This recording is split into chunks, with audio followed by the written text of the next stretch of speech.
katika nchi ya Misri. Nielewa vizuri.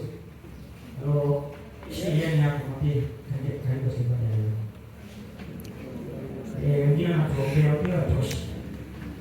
Akainuka Farao asiyemjua Yusufu. Akasema watu hao walikuwa wengi na wazidi kuzaliana na wana maarifa. Wakati walikuwa na akili nyingi, nimwambia walikuwa na nguvu, walikuwa na kila kitu. Wao wamezaliana wengi wakiwa na nguvu. Ndipo Farao sana. Aliposimama wale watu wakaanza kufanya kuwa watumwa. Kwa hiyo Waisraeli walienda Misri sio kwa ajili ya utumwa. Walienda kule wakiwa kama ndugu wa wazinaji.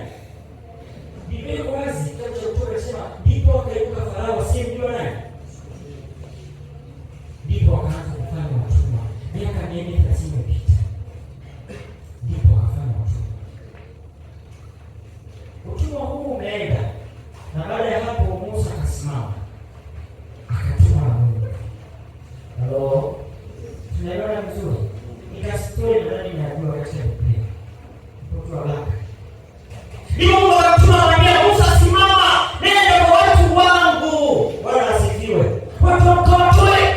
Musa anasimama anasema sasa nikienda kule nitasemaje? Akasema kawaambie mimi niko ambaye Biblia inasema Eseri. Niko ambaye niko. Bwana anasema nini? Kumbuka nini mnatumwa? Na katika nchi ile kuna watu maskari wapo magetini. Sehemu zote nitasemaje? Mwambie niko ambaye niko. Mungu anasema kwa wana wa Israeli.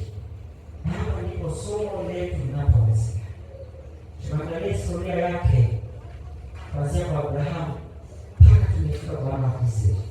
Baada ya kuwa wamefanya kazi ya utumwa muda mrefu, ndipo Mungu anamtuma Musa kwenda kuwakomboa. Ndio kama pepoa. Naisikiliza vizuri. Anamtuma Musa. Kaambie niko ambaye niko.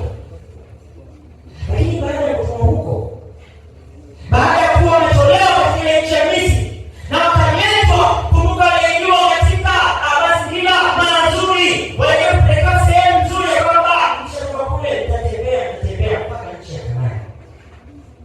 Wakiwa njiani wanampaza Mungu, wanaanza kujifanyia sanamu za nini?